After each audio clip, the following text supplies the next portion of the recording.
C'est que ça progresse, parce que on est dans un système agricole dans lequel on va obligatoirement réduire, c'est les plans éco-phyto, les substances chimiques de synthèse.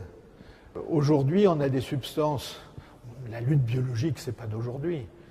Le biocontrôle est nouveau, on recycle souvent des mots, donc la lutte biologique, ça existe depuis très longtemps, et c'est d'utiliser soit des systèmes de macro-organismes, donc des vers, des insectes, des diptères, soit des micro-organismes, soit des molécules chimiques ou des médiateurs chimiques pour jouer un rôle, donc qui sont naturels a priori, qui sont dans l'écosystème, pour qu'un nouvel équilibre s'établisse entre une maladie qu'on est chargé toujours, que l'agriculteur veut voir éradiquer, et des substances qui sont des prédateurs ou qui sont des substances, des organismes qui vont attaquer les plantes. Donc c'est ce contrôle qu'on doit vouloir faire. Alors le biocontrôle aujourd'hui c'est que 5% des ventes.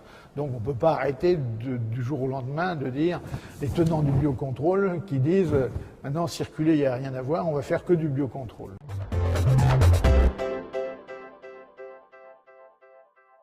Donc l'agroécologie c'est bien, mais à condition que ça ne supprime pas les biotechnologies et qu'on additionne les techniques.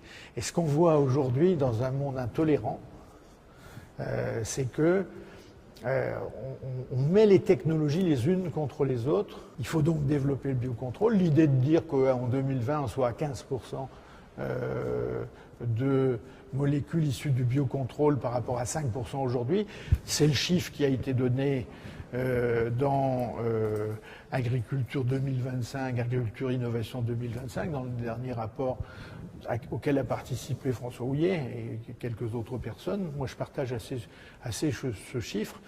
Il ne faut pas de révolution. Et moi qui travaille sur les technologies, qui fait un point de nouveau sur les biotechnologies dans l'agriculture, moi je dis, mais j'espère que tout le monde devrait dire la même chose, que ceux qui disent que les biotechnologies vont tout résoudre, ils ont tort, mais ceux qui disent qu'il faut supprimer la totalité des biotechnologies, ils ont tort aussi.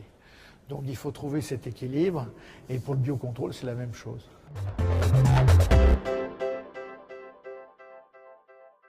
On a ici d'abord une grande école d'agronomie qui est l'ENSAIA. L'ENSAIA faisait partie de l'INPL, c'est aujourd'hui l'Université de Lorraine, donc on est les premiers à avoir une université intégrée.